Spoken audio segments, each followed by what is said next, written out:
소프트웨어 폴링 방법은 CPU가 있고 여기 디바이스들이 여러 개가 있는데 디바이스 1번, 2번, N번 이렇게 있는데요.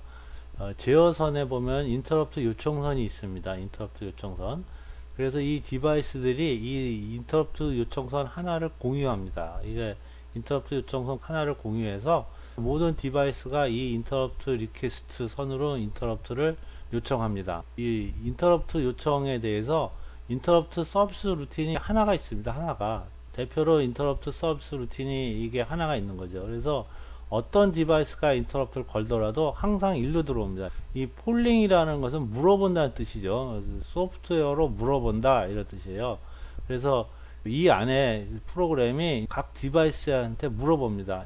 1번 디바이스 네가 인터럽트 걸었냐 이렇게 물어보는 거죠. 그렇다 그러면 진짜 이 1번 인터럽트에 인터럽트 서비스 루틴이 여기 있는데 이거를 이렇게 호출을 해줍니다. 이렇게 호출해 줍니다. 네가 안 걸었다 그러면 2번 디바이스야 네가 인터럽트 걸었냐 이렇게 물어봐서 yes라고 하면은 그러면 이제 두 번째 인터럽트 서비스 루틴을 호출해 주고 이렇게 물어보는 겁니다. 그래서 소프트웨어로 일일이 하나씩 돌아가면서 물어보는 방법, 이것을 소프트웨어 폴링이라고 합니다. 그러니까 이때는 그 인터럽트 벡터 테이블이라는 것도 없는 거죠. 인터럽트 벡터 테이블을 만들 필요도 없습니다. 모두 이 선 하나로 공유를 해서 소프트웨어로 물어보니까. 그럼 정리를 해 보겠습니다. 인터럽트 요청 장치를 구별하는 방법은 이 대표 인터럽트 서비스 루틴 안에서 프로그램으로 일일이 물어보면서 확인합니다. 그리고 인터럽트 서비스 루틴은 대표 인터럽트 서비스 루틴에서 핸들러 함수, 핸들러가 인터럽트 서비스 루틴이랑 같은 말이에요. 핸들러를 호출해서 디바이스가 요청하는 동작을 처리합니다. 우선순위는 어떻게 되냐면 이 안에서 물어보는 순서죠. 소프트웨어로 인터럽트를 요청했는지 물어보는 순서가 우선순위가 됩니다. 다중 인터럽트 요청선은 각 디바이스마다 이렇게 인터럽트를 요청하는 선이 따로 있습니다. 인터럽트 요청하는 선이 다 다른 거죠. 이게 디바이스마다 하나씩 있습니다. 그래서 CPU는 어느 선으로 인터럽트가 왔는지를 가지고 인터럽트 번호를 확인할 수 있습니다. 이렇게 디바이스마다 하나씩 선을 따로 갖고 있는 방법을 인터럽트 요청선이 여러 개다. 그래서 다중 인터럽트 요청선이라는 이름을 준 것입니다. 이 방법은 장치마다 별도의 인터럽트 요청선을 사용하도록 하드웨어가 마련이 되어 있고요. 그리고 인터럽트 요청 장치는 인터럽트 요청 선을 갖고 구별할 수 있습니다. 어느 선에 요청이 있었는지 그걸 가지고 구별할 수가 있고, 인터럽트 서비스 루틴은 인터럽트 요청 선마다 별도의 인터럽트 서비스 루틴이 있습니다. 디바이스마다 별도로 있는 거죠. 이것처럼 인터럽트 핸들러 1번, 인터럽트 핸들러 2번, 인터럽트 핸들러 n번 이렇게 이게 다 따로따로 만들어져 있습니다. 그리고 우선순위는 하드웨어로 인터럽트 요청선에다가 우선순위를 부여해야 됩니다. 이렇게 이제 만들어진 게 다중 인터럽트 요청선입니다. 이거의 단점은 디바이스마다 하나씩 이 인터럽트 요청선을 주려다 보니까 이게 너무 많아지는 게 단점이 되겠죠. 세 번째 방법은 데이지 체인이라고 하는데요. 이거는 인터럽트 요청선도 있고 인터럽트 확인 신호가 있습니다. 인터럽트 액노리지 신호인데요. 이 액노리지 신호가 이렇게 제어 신호에서 출력이 돼 가지고 CPU에서 나와 가지고 이 디바이스 안으로 들어갔다가 다시 나옵니다. 그리고 또 이렇게 디바이스 안으로 들어갔다가 나오고 이런 식으로 체인 형태로 체인처럼 이렇게 연결이 되어 있습니다. 그래서 데이지 체인이라는 이름이 붙어 있는 거예요. 지금 2번 디바이스가 인터럽트를 요청했다 이렇게 가정을 해 보겠습니다. 인터럽트 요청선 이거 하나 갖고 공유를 하죠. 이거 하나 갖고 공유를 합니다. 그래서 CPU가 인터럽트가 왔구나 라는 걸 알 수가 있어요. 그 인터럽트를 확인하면은 인터럽트 에크 신호를 내보내 줍니다. 이걸 1로 만들어 주는데 이게 1이 돼서 이렇게 넘어오면은 이 디바이스 1번은 자기가 인터럽트를 걸지를 않았으니까 이 신호를 이렇게 넘겨줍니다. 이렇게 넘겨주게 되고, 디바이스 2번은 자기가 인터럽트를 걸었죠. 그러니까 이 신호를 이렇게 넘겨주지를 않습니다. 그러니까 이 뒤에는 인터럽트 에크가 왔는지 안 왔는지 모르는 거죠.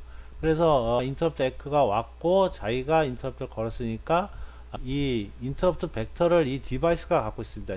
디바이스가 갖고 있습니다. 초기화 때 이 인터럽트 벡터를 이 안에다 다 기록을 해놔야 돼요. 인터럽트 벡터가 초기화 때 이 안에 이제 기록이 돼 있다고 가정을 하고 인터럽트를 걸고 에크가 왔으면은 이 벡터를 데이터 버스에다 실어줍니다. 이렇게 데이터 버스에다 실어줘요. 그러니까 CPU는 인터럽트 리퀘스트가 오면 에크 신호를 내보내주고 데이터 버스를 읽으면은 그 인터럽트 벡터가 이렇게 들어오니까 이 인터럽트 벡터를 프로그램 카운터에다 이렇게 넣어주면 되겠죠. 프로그램 카운터에 넣어주면 그러면은 다음에 인터럽트 서비스 루틴이 실행될 수 있습니다. 인터럽트를 걸지 않았으면 이게 계속 체인 형태로 넘어가는 거예요. 그래서 인터럽트 요청 장치를 구별하는 방법은 인터럽트 에크를 체인 형태로 연결해서 알아내고 인터럽트 서비스 루틴을 알아내는 방법은 에크를 보내고 나서 데이터 버스를 읽으면 여기서 인터럽트 벡터가 오니까 인터럽트 서비스 루틴을 결정할 수가 있습니다. 여기서 우선순위를 결정하는 방법은 이 체인을 연결한 순서예요. 하드웨어적으로 이 체인을 연결한 순서가 우선순위를 결정한 방법입니다. 그래서 여기 보면 부팅할 때 이런 부분이 있어야 됩니다. 이 인터럽트 벡터를 각 이 I/O 모듈 안에다가 이렇게 기록해 놓는 이 부분이 이 부팅할 때 있어야 됩니다. 인터럽트 서비스 루틴은 메모리에 따로 이렇게 마련이 되어 있어야 하는 거고요. 네 번째 방법은 우선순위 인코더입니다. 지금 여기 인터럽트 제어기라는 별도의 장치가 있어야 되는데 이 인터럽트 제어기 안에 우선순위 인코더가 들어 있습니다. 우선순위 인코더는 논리회로 할 때 조합 논리회로 빌딩 블록으로 배운 적이 있습니다. 동시에 1이 될 때 그 중에 우선순위가 제일 높은 번호만 보고한다, 이렇게 그런 장치라고 배운 적이 있죠. 지금 이것도 부팅할 때 인터럽트 벡터 테이블을 초기화를 해놔야 되는데 인터럽트 벡터 테이블에다가 각 디바이스의 인터럽트 서비스 루틴의 시작 주소를 이렇게 다 만들어 놔야 되죠. 이렇게 인터럽트 벡터 테이블에 이렇게 있으면은 이 안에다가 ISR의 시작 주소들을 다 모아 놔야 됩니다. ISR 0번의 시작 주소, 1번 시작 주소, 2번 시작 주소, 이거를 인터럽트 벡터 테이블에다가 다 모아 놓는 일을 해야 됩니다. 디바이스가 이제 인터럽트를 걸면은 2번을 인터럽트를 걸었다고 해보겠습니다. 그러면 이 안에 있는 우선순위 인터럽트 지역이가 대표로 CPU한테 인터럽트를 겁니다. 인터럽트 요청 하나를 공유하는 거죠. 그럼 CPU가 인터럽트 에크 신호를 내보내주는 건 똑같습니다. 인터럽트 에크 신호를 내보내주면 여기서 우선순위 인코더가 2번이라는 이 번호, 우선순위가 가장 높은 번호를 이렇게 데이터 버스로 보내줍니다. 그래서 가장 높은 2번이 오니까 2번이 이렇게 데이터 버스로 오니까 CPU는 이 데이터 버스 읽어가면은 2번 디바이스가 인터럽트 걸었다는 걸 알 수 있습니다. 그러면 이 테이블에서 2번을 찾아가서 여기 있는 값을 프로그램 카운터에다 적재해주면 그럼 인터럽트 서비스 루틴을 찾을 수 있습니다. 이 방법의 특징을 요약을 해보면요, 인터럽트 제어기라는 특별한 장치가 있어야 되고 이 안에 우선순위 인코더가 들어 있습니다. 인터럽트 요청 장치를 구별하는 것은 우선순위 인코더, 이 안에 있는 우선순위 인코더가 우선순위가 가장 높은 번호를 데이터 버스로 내보내줍니다. 인터럽트 서비스 루틴을 찾는 방법은 인터럽트 요청이 있을 때 인터럽트 에크를 내보내주고 데이터 버스를 읽으면 인터럽트 번호 n이 옵니다. 인터럽트 번호가 n이 오니까 이걸로 인터럽트 번호를 결정을 합니다.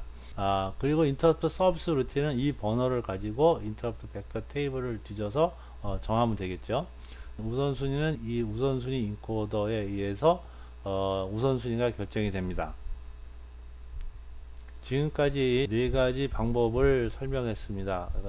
이 n을 구하는 거죠. 어느 디바이스가 인터럽트를 걸었는지 그걸 찾는 방법 네 가지를 설명했습니다.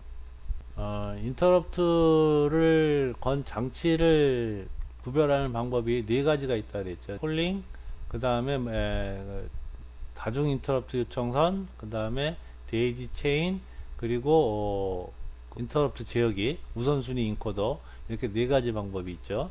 그런데 요즘 프로세서는 넷 중에 한 가지를 쓰는 게 아니라 몇 가지를 중복해서 씁니다. 몇 가지 방법을 중복해서 쓰고 있습니다. 그 중에 소프트웨어 폴링만으로 쓰는 건 없고요. 일단은 이 다중 인터럽트 요청선 방법을 씁니다. 그래서 CPU에 인터럽트 요청선이 여러 개가 있습니다. 여러 개가 있는데 디바이스마다 하나씩 있는 건 아니고 최소 두 개는 있습니다. 그래서 급한 거, 아주 급한 거를 갖다가 NMI라 그래요. NMI라는 게 하나 있고, 이건 보통 인터럽트. 그래서 아주 급한 게 연결되는 인터럽트 선이 있고, 좀 속도가 좀 느려도 상관이 없는 그런 인터럽트를 연결하는 거, 이렇게 두 개가 있다고 생각하면 되겠습니다. 그래서 인터럽트 요청선을 보통 두 개 정도 쓰고요.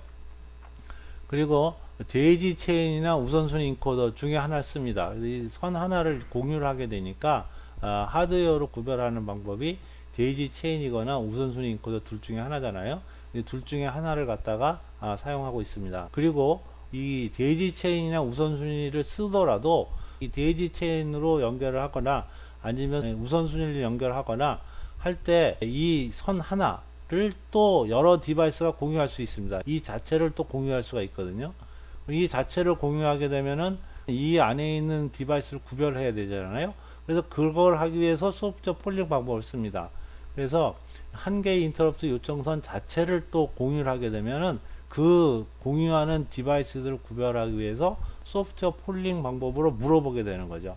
그렇게 해서 이 네 가지 인터럽트 방법을 중복해서 활용하고 있습니다. 아까 인터럽트 요청선이 두 개가 있다 그랬는데, 첫 번째가 급한 것들을 연결하는 것을 NMI라고 합니다. NMI는 Non Maskable Interrupt라는 뜻인데, 마스크 할 수 없다라는 뜻이죠. 이 마스크는 가리는 거니까 가릴 수 없는 인터럽트입니다. 무엇으로 가리냐면 인터럽트 플래그가 있죠. 인터럽트 이네이블 플래그.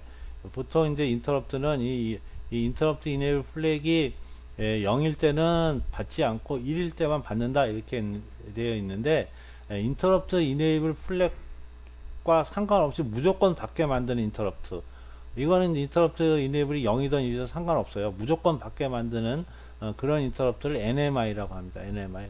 아주 급한 인터럽트죠. 그런 것을 연결하기 위해서 NMI라는 걸 두고, 일반 IO 디바이스들은 다 IO 인터럽트로 공유하도록, 이렇게 이 인터럽트 요청선 하나를 공유하도록 이렇게 만드는 경우가 많이 있습니다. 12.3절에서 공부한 것을 요약해 보겠습니다. 인터럽트 구동 입출력은 프로그램에 의한 입출력에서 상태 검사하는 시간을 절약할 수 있다라는 장점이 있고요. 인터럽트 서비스 루틴이라는 프로그램에서 입출력 동작을 수행합니다. 인터럽트 벡터 테이블이라는 게 있는데, 이거는 인터럽트 서비스 루틴의 시작 주소를 모아놓은 주기억 장치 영역이죠. 그래서 이 부분은 부팅할 때 인터럽트 서비스 루틴을 메모리에다가 적재하면서 그때 초기화를 해야 됩니다. 인터럽트 요청한 장치를 구별하는 방법, n을 구하는 거죠. 인터럽트를 요청한 장치 n을 구하는 방법이 네 가지 소개가 됐습니다.